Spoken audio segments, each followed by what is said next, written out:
Dahlia and James Marin, thank you so much for joining us on the Plant Trainers podcast today. Thank you Thank for having you. us. We're Yeah. excited. We're excited too. Another married couple. It's so much fun. We were kind of, talking about marital stuff before we got on. Do you have a Mhm. moment of gratitude besides being married that you'd like to share with us and the listeners? Yeah, I love that we get this opportunity to share. But had it not been for others who had imparted their knowledge, wisdom, passion on us beforehand, I don't think we would have been afforded this opportunity to really break these transgenerational habits that are learned, such as diet and culture or mindset. And so I'm just really grateful for others sharing their knowledge so we can break patterns, Mhm. grow, learn, and help others do so as well. And then I would say I'm grateful for this technology and using this technology in a positive way, because it's so easy to use technology, or it gets the rap of like, oh, you're wasting time and it's bad for you, but it can be so amazing where we made amazing connections. And yeah, grateful for that. Yeah, that's a good one. We love this platform of podcasts. Some people do watch on YouTube to see it live, but just the audio, because you can make better use of your time. So when you are exercising, when you're commuting, when you're walking, when you're cleaning the kitchen, you can actually do more with your time. That's not a negative type of multitasking, but you can learn. And if you're doing action, I mean, research is showing that when you exercise or using your body while you're listening to these kind of things, it actually gets in deeper and roots Mm. deeper, and you might even start doing things or remembering things that you wouldn't have otherwise had you just been sitting still. And you mentioned Mhm. before that imparting all the knowledge from the people before us. And one thing that brings what you both just said, the technology and the knowledge together, is that through this podcast and through the technology, we've been able to connect with people who we only read about at one point or read their books. And now we're Right. actually, because the world is shrinking, we're able to have face-to-face contact with them, communication, and talk to them. And it's so cool where we've come to and how we have the opportunity to continue to share more and more knowledge like we're going to do today. So thanks for being here. Thank Oh, you. thank you So for having incredible. us. Yeah, we love it. So, talking about the ones who came before us, how did plant-based fall on your plate? Nice pun. Yeah. Yeah. No, and yeah, that's a good, yeah, no pun intended. But no, we were talking about this because we had to think back of like, wow, and it's been quite a journey for us, probably like 10-year journey. And I think Dahlia, you started reading The Omnivore's Dilemma. Yeah. So on other podcasts and talks we've done, we've always said, oh, yeah, James read the China study Right. and when we were in college studying dietetics. And then I was like, you know what? Last night I was thinking, how did you read that book? Where did you buy it? Did you go to a bookstore to buy it? Did you buy it on Yeah. Amazon? How did you even get there to buy the China study? So we sat there and thought back to almost 11 years ago Yeah. and realized that I think the progression happened. We realized that in about 2010, James was researching more into organics. So we were kind of woke at that point to organic and eating organic, learning We're about that. we're very aware of genetically modified organisms, Mhm. and I was diving into a lot of the research on that and listening to different talks. And then at the same And time, then I was taking a food ethics class or a food policy class, and we had to choose one book to do a project on. So I chose Michael Pollan's The Omnivore's Dilemma, which dives deep into the food system. And, at one point in the book, he spends time with a chicken farmer and talks about the entire process of chicken farming. And that made me want to rewatch Food Inc. So Food Inc. came out, I think, in 2008. And at this point, it was 2011. mhm. And then we had our eyes just reopened with this refreshment of information on the food system. And then I think from there, maybe Netflix suggested that we watch Earthlings or Something, something. yeah. And from That's a there, I whole think, other step. It was just watching, reading, watching, reading, and then by 2011 we were vegan, so we were I like think the end of done. 2011, yeah. But it was a progression for us. We cut out red meat, we cut out chicken, then we cut out eggs. Then I know for me the last thing was cheese. I was highly addicted to cheese, especially being a Hispanic, and just I had put cheese on everything my whole life, so that was a little challenging, but totally never looking back. Don't miss it whatsoever. So we've been a total of 9 years vegan. And then I'd probably say 4 or 5 years whole food plant-based. So never looking back. We feel amazing. So cool because we remember, he read the China study, and then we went to one of Dr. Greger's talks at this Seventh-day Adventist church. And that was really when we were like, okay, we're doing it. And that's when we were like, we're going to cut out the cheese. And just recently we got an opportunity to go back and speak at that church. So it was very surreal and kind of this nice little circle of life that we experienced. Yeah. So it's been a journey. Yeah, it's been fun. You listed so many amazing books that people can then go ahead and read if they haven't already. And, we haven't heard some of those come up in a while. So, Michael Pollan's book hasn't come up in a while. So it's great to have that refresher of, where to go when you want to share things with other people or kind of just learn a little bit more for yourself. Did you find that you had you were already dietitians, already looking into a healthy lifestyle. Did you have any health changes or mental health changes? What changed in your life when you went plant-based? Oh my gosh. Well, I'll start because I'm shorter list than Dahlia, but I was like a bodybuilder type, but I was always sick. Like almost once a month I had a cold or allergies or the flu. And even before that, I was a morbidly obese child. I had chronic joint pain, asthma. And so this progression of just getting healthy and healthy and healthy was really great for me. And that was kind of what kind of shed off of myself and how I felt amazing. Just still had my strength, still had my energy, but without getting sick all the time. It was like I was chronically inflamed. That was a little more. And I've had more of an intricate, complicated health story. And so, probably 3-4 years prior to going vegan, I was simultaneously in one day diagnosed as an obese child with polycystic ovarian syndrome, pre-diabetes. I was diagnosed with high cholesterol and an autoimmune thyroid condition, and I was given 2 or 3 prescriptions and was told, okay, take these, be on your way. And I did. I was a good patient. I went home. I did it for a month or so, and then I realized I felt terrible before, and somehow I feel worse. And I realized I'm not doing this. There has to be another way. So I was also kind of on my progression by the time that we met and we started college, and going more vegan and even now going whole food plant-based has reversed completely my prediabetes. I even had a completely healthy pregnancy with no gestational diabetes. And they were really worried about that because I had a history of having, prediabetes. I, of course, reversed my high cholesterol. My polycystic ovarian syndrome. I remember I had a doctor tell me, are you sure you were diagnosed with this in the past? Because there's technically no cure for it, but I can't detect it in your body.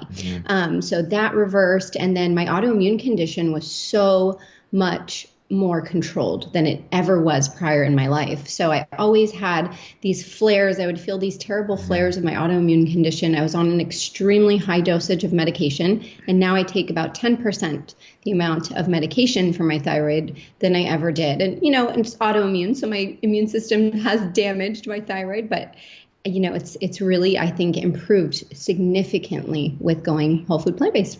So a lot of these results are very common for people that have transitioned to this type of lifestyle. Why is that? And why are more people not doing it? Yeah, that's a great question. I think it goes back to just our allopathic care model. I mean, we have doctor friends who are like, wow, I never really thought about inflammation. I thought it was a joke. I had a doctor friend tell me that yesterday. I thought it was all quackery before. When patients would say inflammation, I would be like, oh, you're crazy. Because it's so ingrained to them to not connect. And it's so ingrained to compartmentalize, right? So it's like, okay, heart disease is this, diabetes is this, cancer is this. Oh, you have gut issues. That's down here. Don't worry. They don't intertwine. They don't connect. And there's a pill for every ill. Right. So you have to take a pill for this, a pill for that. Yeah. And it's just not connected. Even as dietitians, we were taught in school this very compartmentalized medical nutrition therapy. So, I don't blame doctors. I don't blame dietitians. I don't blame any one person. I think it's just this consortium of factors that has created the system where we as caregivers don't even have the information. So how would we impart that on our patients? And I do have to say, if there is someone to blame, it is those profiting, because it's not by happen chance of like, oops, we just have this system that teaches doctors this way and teaches dietitians and nurses this way. it's been a progression of lobbyists and very fine-tuned influences for sure. But it's up to us, and especially again going back to this age of technology. Any doctor, any dietitian, any nurse, any whoever, even if they're a naturopathic doctor, can look at the research, can go online and find this information. Read these great books and yeah. Right. Yeah, So, yeah, and we're talking to people on a regular basis who are making a difference in medical schools and getting, nutritional information, the proper nutritional information. So it's happening. It's happening. It's definitely happening. And it's platforms like this that are allowing more and more reach and more depth for people. And now you mentioned gut health, and you guys are gut health experts. And I think that there's a lot of misunderstanding, or just people haven't really had a full experience with some of the terminology out there. And we kind of wanted to talk about some of the gut health issues that are out there today, and how a plant-based diet and how the environment or your environment around you can affect them. So what is it about leaky gut? I think if somebody who hasn't researched or thought about leaky gut, if they just think about, what those words mean, let our listeners know, is that exactly what it is? Is the gut literally leaking and it's diaper time? Like what is it? Let people understand it. Well, I want to say first and foremost, so part of this change, so we're part of an integrative practice with Dr. Angie Sadeghi. We're in Newport Beach, California, and we're actually, so a sneak peek is we're rebranding to the Institute of Plant-Based Medicine. We're gonna bring on more plant-based providers, so we are kind of changing this. We're really excited for 2020, and we're going to be announcing more of that. But speaking to leaky gut, I'll let Dahlia go first. Yeah, so with leaky gut, that phrase is becoming popular. I would say most households can repeat that phrase, but it's not a lot of people who understand truly what it is. And so, with proper medical terminology, we call it intestinal permeability. Mm-hmm. And when we say gut, I think most people assume stomach, right? So they assume, stomach, and we even have these terms like, I have a cast iron gut, or I have this really strong gut. People don't realize that your gut, one, is not just your stomach, and I'll explain what all that it is, but two, it's not that strong. It's made of tissue, right? It's made of skin, and so it can easily become damaged. And when we say gut, it's everything mouth to anus. It's actually this one big long tube that's connected. And so yes, it's kind of compartmentalized so different parts can do their different jobs, but it is all connected. So you eat food, it goes down your esophagus, and this little door opens, and it allows that food to pass into your stomach. And that's where acid kind of breaks it apart and prepares it for digestion. And then after you've broken it up in the stomach, it passes then through another little door to the small intestine. And in the small intestine, we're really absorbing a lot of nutrients. And then you have your last stop, the large intestine. That's that last little door that opens. In the large intestine, you have 70% of your gut bacteria, and that's going to try to ferment the rest of that food, or, really break it down and absorb the very last amounts that it can. Whatever doesn't get absorbed, we package it up, it leaves. And so that is all a very complex system, I would say. But if you're putting a substrate into that system that's irritating it, think of kind of something scratching at it. So you have your gut, it's made of what's called tight junctions. So it quite literally looks like these fingers that hold one another. And then they're tightly holding each other. So you have these tight junctions in your intestinal tube. And then you have this protective mucus layer. So that ensures that your stomach acid doesn't eat through your stomach, or that ensures that the food stays in the tube. It should not get out of the tube. Once things are out of the tube, they're in your bloodstream. That's no good. So when you're eating foods or exposing yourself to things that are causing inflammation, generating inflammation, I always say, think of it as something irritating, scratching, or a little fire, right? First, you rip off your protective layer. So you've lost that mucousy layer in various parts of your GI tract. And then you start to kind of scratch at or irritate your hands. And so that will then go on and create these micropermeabilities, these small holes. So again, once that happens, your tube is not an enclosed system anymore. Food gets out into your bloodstream, and that triggers the immune system. And you can have various symptoms once that's happening. And to kind of add to that, so like Dahlia mentioned, these are modified skin cells. So they're a single layer thin. This gut isn't this impenetrable fortress. We're talking about a single cell layer. And if you're thinking of someone who designed something or an architect, you're talking about this system where you're taking the outside world and shoving it in your mouth and chewing it up and putting it inside of you. Why would you only want it to be a single cell layer thin? And that is because the idea is not that we should be away from nature or separate from nature. We should bring nature into us every day. We should be connected to the earth, to the soil, to the oxygen, to the water. And unfortunately, it's just adulterated a lot of the times, right? We're getting a lot of these irritants and pollutants in. Another kind of idea with this is, you are degrading this mucosal layer, which is carbohydrates. So these gut microbes, and when we say microbes, we're talking about bacteria, fungi, archaea, what did I miss? Protozoa. So we're missing all these different guys that like to eat carbohydrates. And then when you lack carbohydrates, they eat away at this mucosal layer, and it speeds this process along. Another way to look at it, I just like to give this analogy really quick, is you go to the doctor, and it's like you've been hitting your hand, right? You just keep hitting your hand and hitting your hand. And pretty soon it gets all bruised and bloody. It's going to get infected, and you keep hitting your hand. And you go to the doctor, and the doctor says, well, we just have to amputate your hand. And that's the same way as if you keep damaging your gut. And the doctor eventually says, well, we have to resect your colon. Or we have to cut out a piece of your stomach, or cut out a piece of your small intestine. Why don't we just stop hitting our hand? Why doesn't the doctor say, hey, you keep hitting and damaging your hand, let's stop that action, then your hand will heal. The skin and all the parts of this was meant to heal if you just stop hitting it and hitting it and hitting it. Unfortunately, because we just don't see it on the outside, it's on the inside, we just lose that kind of common sense. And it's kind of baffling. But. And we often hear from even patients tell us their other old gastroenterologists before they found us will tell them food has nothing to do with your symptoms, or a leaky gut, intestinal permeability, that's not a real thing. So it's still not widely accepted, I would say. Right.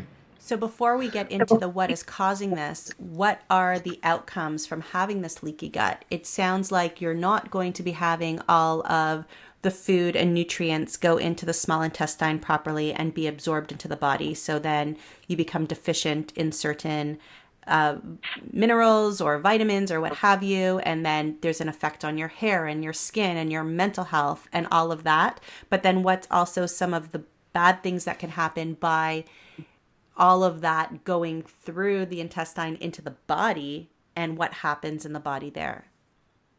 So I think we should speak from our patient experience and just almost like case studies where we've had patients who are bedridden, migraines, they have that vertigo, dizziness, they have skin disorders. So whether it's eczema, psoriasis, dermatitis, extreme allergies, so that postnasal drip, everything is just irritating their eyes and their nose and the back of their throat. And so, I mean, you name it, it's a whole gamut. And brain fog, fatigue, joint pain, because your immune system, again, it's trying to attack these food proteins that are live in your bloodstream now, and it's kind of just attacking elsewhere as kind of a crossfire. And you really lose the mechanisms, right? So histamines are a vital part of your immune system. They're also a vital part of food and almost everything in the environment. So when you're breaking down these mechanisms, like your mucosal barrier and of course your tight junctions, and you're destroying some of these microbes, you're losing that ability to properly process these histamines.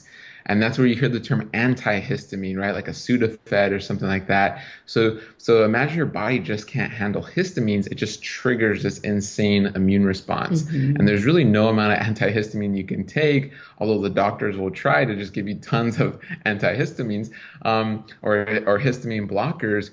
But I mean, at one point, it's like you have to repair your gut in order to repair this process, because it's just like a wildfire, just out of control. Yeah. So from a doctor's point of view who's not very versed in this, or even just anybody off the street, it sounds like the symptoms that you're describing wouldn't necessarily say, oh, I have leaky gut, because they're not really gut related. So how does somebody think, maybe I have leaky gut, and how do they get tested for that? Yeah, so typically, I mean, this is why we fell in love with the gut, because everything begins in the gut. So if you have any of those symptoms we mentioned, then you most likely have some sort of leaky gut. So it's on a spectrum, okay? Some are worse than others, definitely. But the way you can get tested is you can do a gut permeability test. So your doctor can test this. This is a widely used test. And you're essentially drinking a solution that cannot be absorbed through your gut. And so you're drinking this solution, and if it is absorbed through your gut lining, then we know, whoa, your gut is leaky. That's essentially the simplified version of that. And so, again, a solution that's not supposed to be permeable and go through the membranes of your gut does, then your gut is not doing its job. You're having some sort of leaky gut. And I mean, this is my own kind of statistic from just reading everything and seeing everything in our patients and looking at the American population, or I should say North America in general. I'd probably say like 60+% of the population is suffering with this, but it's getting diagnosed as other things. You'll hear fibromyalgia, you'll hear allergies, chronic fatigue syndrome, all these autoimmune conditions as well. There's studies coming out and theories that hypothesize that almost all autoimmune disease is rooted in leaky gut. And so we're really triggering, activating, and overstimulating our immune system much of the time. So it's very ubiquitous throughout the body. And oftentimes I think we think leaky gut, stomach pain, but it can really manifest itself in various ways. Oh, yeah. So what's causing this? Sorry, I'm not letting Adam get a word in today. So what's causing this? And that can be the tricky thing, right? Is because there's so many factors. So again, we kind of call it as we see this weed kind of growing, and not to hate on weeds, but we just see this odd plant that shouldn't be growing where it is, and we go, what's the root system? What's the root cause of this? Where so many want to just treat the branches, right? We're all trying to cut the branches off of this tree and go, okay, there, we're done. But then next season it grows back. So we want to say, what's the root of this? And many amazing doctors are doing this now. They're saying, what's at the root of this? Let's change up this game plan here and get to the root, like the amazing Dr. Sadeghi. And a lot of times it's all these little micro roots, right? There's so many roots. It's not like just one big root, like a carrot, right?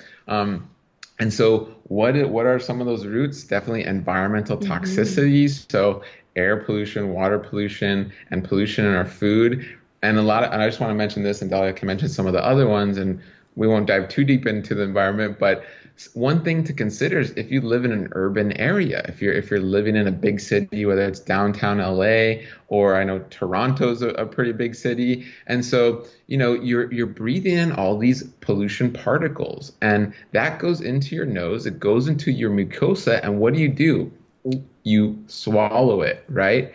It becomes part of your mucosal liquid and you swallow it. And where does that go? It goes right into your gut. So you are even taking these air pollution particles and swallowing them into your gut, because your body has adapted a design to digest and break down even pollution particles in your gut. But what happens when it's just overwhelmed? There's 80,000 approved chemicals that have not been tested that we are using in this world. So what happens when those 80,000 go into your gut? Well, we're kind of seeing it. We're the guinea pigs. We're the experiment right now, and chronic disease is definitely on the rise. And so combine that with inflammatory foods, right? We tend to see some top inflammatory foods. A lot of them happen to be animal derived. So we see dairy, number one. I would say that's probably the most inflammatory food that one can be consuming. And then we see things like eggs oftentimes, whether that's found out through an elimination diet for a patient, or we run food sensitivity testing and they've come off the charts for eggs. Sugar is a really inflammatory food. You have things like refined sugar. Yeah, refined sugar, refined grains, alcohol. So when you're having these highly inflammatory foods in your system, of course, that will trigger that. Then you see other things. You have genetic predisposition, right? So maybe mom was having some issues, or maybe grandma smoked. And as we know, when grandma was born, she had mom inside of her, and mom had all her eggs. So we at one point were an egg inside of grandma, right? And so what grandma was exposed to, we were kind of exposed to as well. So it can have these transgenerational effects. We oftentimes see that stress and emotional trauma can trigger some of these gut issues for a lot of people. And then, we see various things that can factor into. We can keep listing and listing, but to put it a little more simply, there's 3 areas of stress, right? Chemical, physical, emotional. Those are the 3 big categories, right? So all of what we said fall into one of those categories. So it's chemical, physical, emotional, stress, or trauma. However way that comes in is going to affect the gut microbiome. So I feel like it's one of those things where we need to control what we can control. And I feel like the environment is very challenging for most people to control. They're not going to walk around with masks on everywhere they go to prevent the pollution coming in. But there are certain elements of the environment we probably could control, especially within our own homes. But more likely people would be able to control the food they consume and even how they deal and manage with the emotional stress of life or stress that they go through. Or the chemicals you absorb through your soaps and detergents and all of they that. can control that, I guess, too, right? So we have more power than we would realize. Yeah, well, and I guess people don't realize that. Right. And well, here's the beautiful thing. We break it down into 3 layers as well. You have the inner layer of health, the direct outer layer of health, and the greater environment, right? So just 3 layers.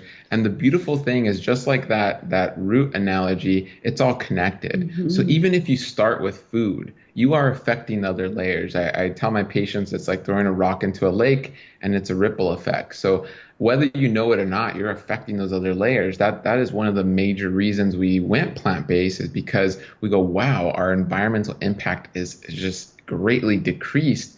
We're actually helping air pollution, and we're helping to decrease, water pollution and so on and so forth. So definitely food is a great place to start. And we even do it more micro, is start with one food or one meal a day. And because it is very overwhelming. And for those of you watching or listening, if you're overwhelmed by this, that's a great reaction. It's a very natural reaction.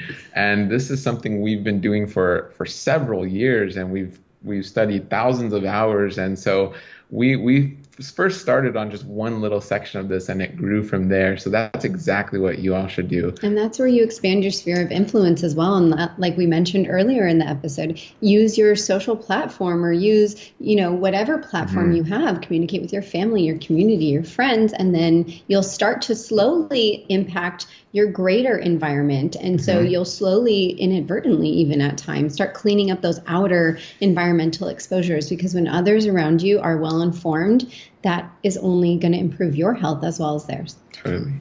So I want to get a little bit more into how to clean up some of those things a little bit later on. But before I do, I want to talk a little bit about SIBO, because I think that it's going to be the same answer no matter what. So we may as well wait for it and chunk it together. But leaky gut is something that I think, although a lot of people didn't understand before, had heard about. What is SIBO? Yes, and that can often go hand in hand with that leaky gut, right? So we kind of, with that, often ask what came first, that chicken or the egg, with SIBO or leaky gut. And as I mentioned, it really goes back to what I was saying, that your gut is this one big long tube. And in that tube, that substrate is supposed to flow one way, right? So food is only supposed to go in one direction. All of that happens in a unidirectional way, kind of like a river, right? So a river, you don't see it flowing back as well as forward. It's all going in one direction. And when you have backflow, then you have symptoms. So if you have backflow, in your upper esophagus, that's called reflux, right? And you're going to have heartburn because stomach acid's coming back up. So these doors that I was saying that separate these compartments, they're only supposed to open one way.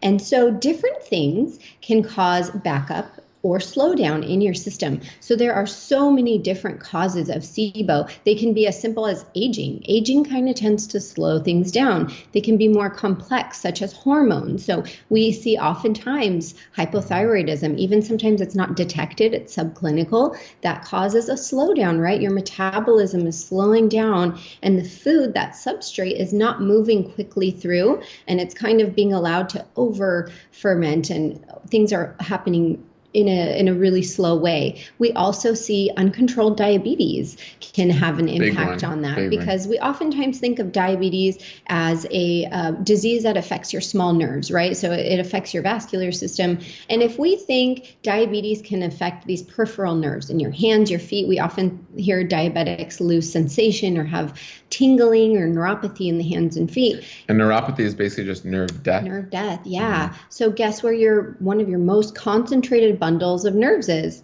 In your gut. So you're also going to have nerve death in the gut that slows things down from moving. We see this in those who have past history of narcotic drug use, whether that's prescription or not. And so we're seeing this in many, many different populations. Those with eating disorder, so many people are at risk for SIBO. Yeah. And so when you are having any slowdown, then sometimes the doors start malfunctioning. And as I mentioned, you have this door between your small intestine where you're absorbing things and there's more food particles available there, and then your large intestine where things are widely already absorbed, digested. And so when that door malfunctions between the small and large intestine, that very concentrated colonic or large intestinal bacteria backflows. And as I said, 70% of the bacteria in our gut microbiome is in the colon. So you have this abundance of bacteria that now is like, ooh, food, right? And so in the colon, that bacteria's job is to ferment. And the byproduct of fermentation is gas.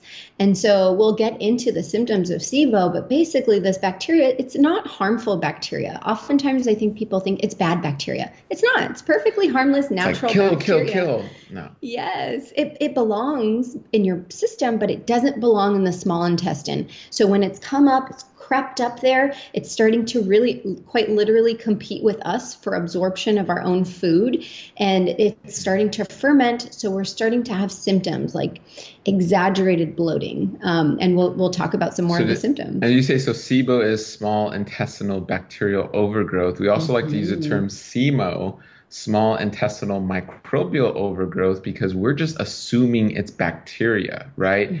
But we sometimes say it's fungus for people. Right. So it can be like yeah. Oh, sorry. Go ahead. Oh, no, I was going to say, because microbial assumes now that it could be Candida, right? It could be the archaea, it could be all kinds of different microbes that are backflowing and causing these issues. Yeah. That's what I was going to say. You said overgrowth and everybody's going, ding, Candida. So where does that fit in? And is that a real thing? Because I think there's a big discrepancy between the medical community and the more holistic community as well.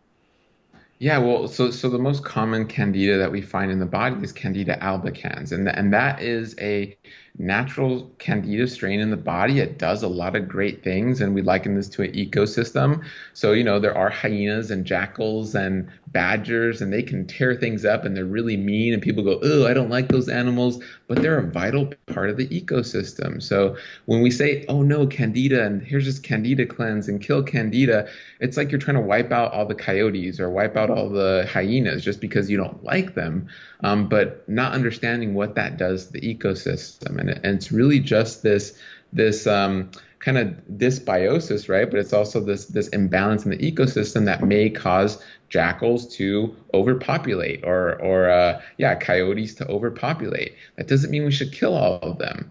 And so Candida, we're actually theorizing, and this is something Dr. Sadeghi and I love to talk about, is because what we see in the soil is when you destroy soil, one of the first things you start to see is fungi networks. So you start to see this fungi growing, and we almost like to think the fungi is coming back to repair, build networks for other microbes. And we're seeing that happen almost in the gut, very similar to how it happens in the soil. So we may get mad at first. It doesn't feel good as this fungi overgrows, but we kind of see it being a placeholder for healing if you allow it to heal. However, what most people do is go, oh my gosh, now I have fungal overgrowth. Now let me take some antifungal medications and take this other thing. And you're not facilitating the healing. You're actually just going back to war again and causing more and more damage. So yeah, it can be very frustrating. James, you're such a fungi. Oh gosh.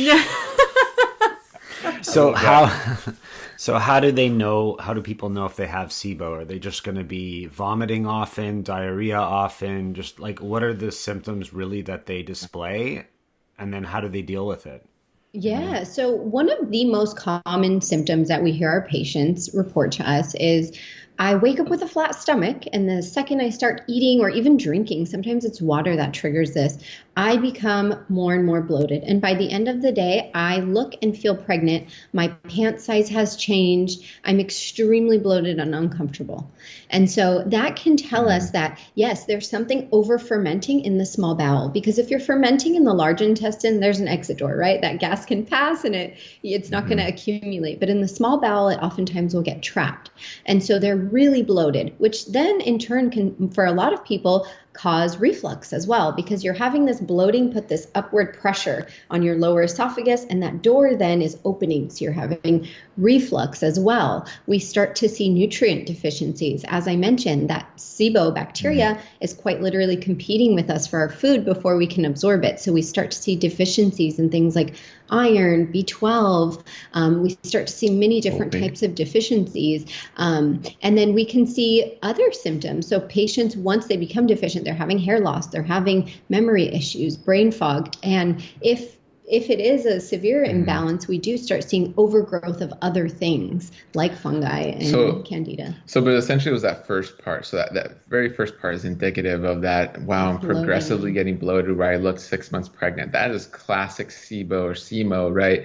And one thing you can do is a breath test, although it's not always accurate, but you can do a breath test where then you take basically, right, exactly. Taking your breath, and we can measure these gases. So if you're having too much of, let's say, hydrogen, methane, or hydrogen sulfide, we go, okay, yeah, there's something going on. You have an overgrowth.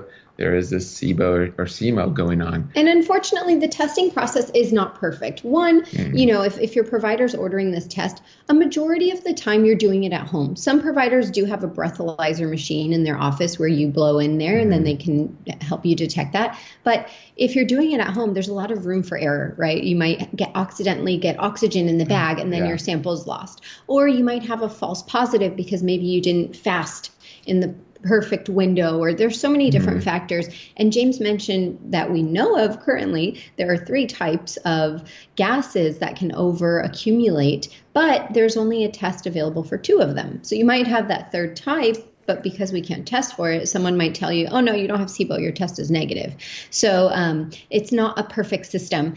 And so, you can also get an aspirate of that gas in the small bowel as well. So that is a very invasive procedure where a gastroenterologist would have to go in through upper endoscopy and really collect that sample, that aspirate of gastric secretion.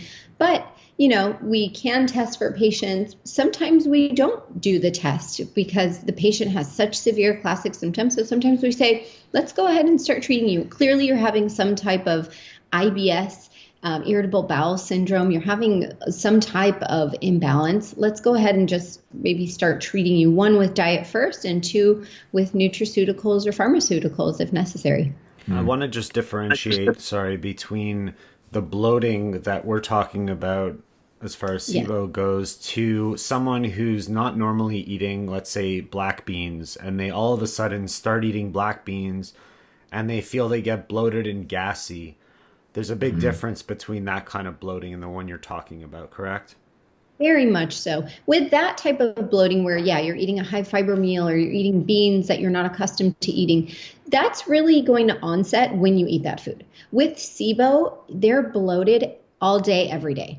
So you like I said, for some people, water triggers the symptoms. Just having a sip of water in the morning, eating any type of food is going to cause those symptoms where it's all day long, it's cumulative, and it's exaggerated bloating. And we now are discovering sometimes patients will come into the office and Dr. Sadeghi does her exam and she's like, but you're not that bloated. And they're like, oh, I feel so extremely bloated. And so we're seeing that maybe this is generating that nerve inflammation, nerve damage, where people even feel more bloated than they actually appear because we're seeing that there's damage, there's inflammation in the outer GI. Yeah. I've just thought about times myself where I felt super bloated. And I've taken a picture, like I've lifted up my shirt and taken a picture of myself and looked back at the picture and I'm like, oh, damn, I look pretty good. But I don't feel very good sometimes, right? So there's that disconnect sometimes. Totally. And sometimes patients send us their pictures and they do look pregnant where we're like, oh, wow. They'll send us a morning picture and then they'll send us an evening picture and it looks like they're 6 months pregnant, but it's gas. They're pregnant with gas. Yep. So then what do we do? What do we do that's not pharmaceutical? What do we do that's not completely invasive to start to get people on the right track to see if they can start to fix this on their own or if they do need more medical intervention from the right people who understand it?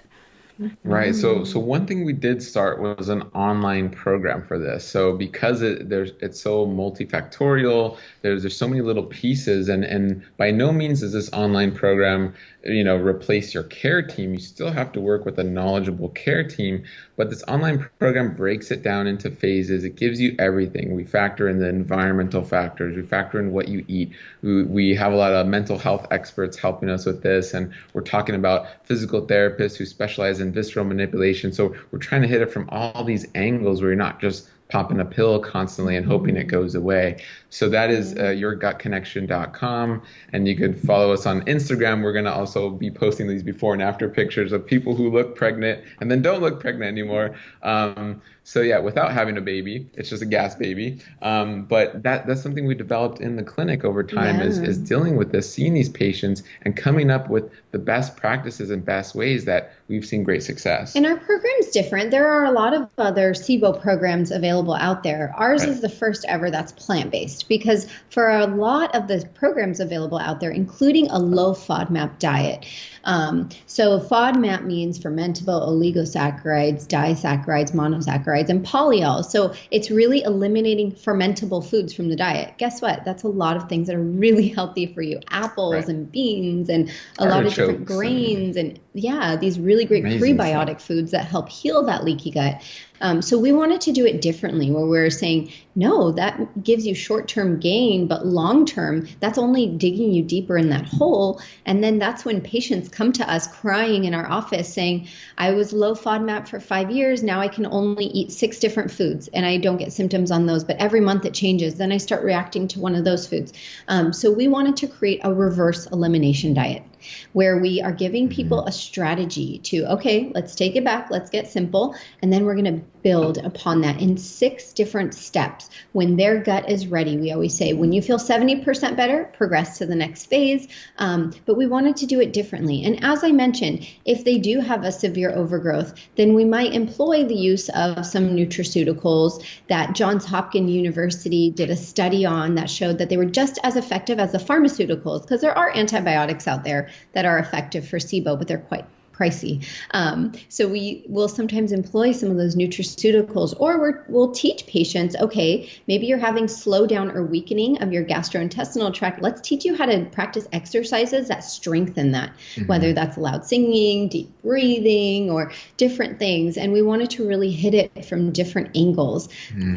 And again, nutraceuticals meaning we use like a herbal antibiotic. And so, if you're the type of person that's like, man, I'm constantly bloated, I'm gassy, I don't know what to do. I went on low FODMAP, I tried this diet, I tried this cleanse, I went on this water fast. And a lot of times we give the analogy that like you're this person getting another credit card, another credit card, another credit card.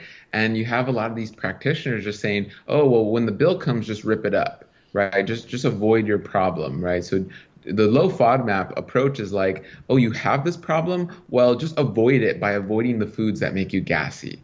that is not getting to the root of the problem. That is avoiding the symptoms. That is spending, and not paying your bill and just ripping it up and go, la, la, la, I don't see it. I don't want to know about it. We're saying, look, for some of you, you've racked up a lot of debt. You're in maybe 30 or 50 or $100,000 of debt. We're going to have you face that. It's not going to be fun. It's not going to be, a playtime like, yay, this is going to be great. But if you're really invested into it, you are going to pay off that debt. You're going to get out of the hole you dug. You're going to end your gas and your bloating long term and build a robust gut microbiome. That is something we really wanted to stress. And, something we encourage every single patient who we work with, and this is an actionable step people can take, whether they're working with us or not.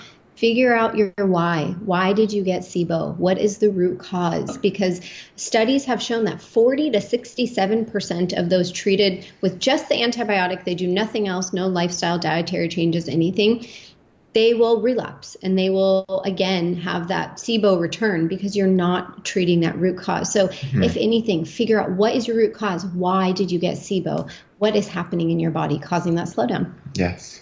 I think finding the root cause is really what we need to do for all of these chronic illnesses and diseases that we're facing. And the work that you guys are doing is making a huge difference. So we wanted to thank you for sharing that with us. And there's so much more that we could talk about. And we'd love to have you back on to have more conversations because we love what you're doing. And we think you can add more value to so many people. And we want to help you do that.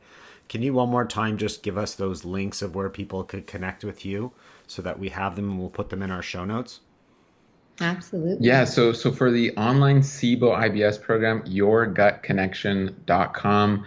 We're on Instagram and Facebook if you want to connect with us there, see what we're posting. At Your Gut Connection. At Your Gut Connection, and it's just the way it's spelled. And for us, we're married to health. That's more of our personal day-to-day where we're posting recipes and nutrition and tips for good gut for kids and adults. So that we are very active on Instagram, Facebook. We even have TikTok now. And you guys can go to our website. We're trendy with TikTok. Ooh. Gotta say. That's married to health. I'm marriedtohealth.com. And like we said, so right now we're with Dr. Angie Sadeghi in her practice. We're rebranding that. So look out for the Institute of Plant-Based Medicine, where we'll have plant-based dietetic support, plant-based gastroenterologist, plant-based family practice physician, and a plant-based rheumatologist, and much more coming. Yeah. And more coming. So we're really excited. So you guys can follow us on Facebook and Instagram, the Institute of Plant-Based Medicine. Super cool. We will link to all of that in our show notes at planttrainers.com so our listeners can find all those links. Thank you both so very much for being here on the Plant Trainers podcast today. Thank you for having us. Thank you, guys. Thank you.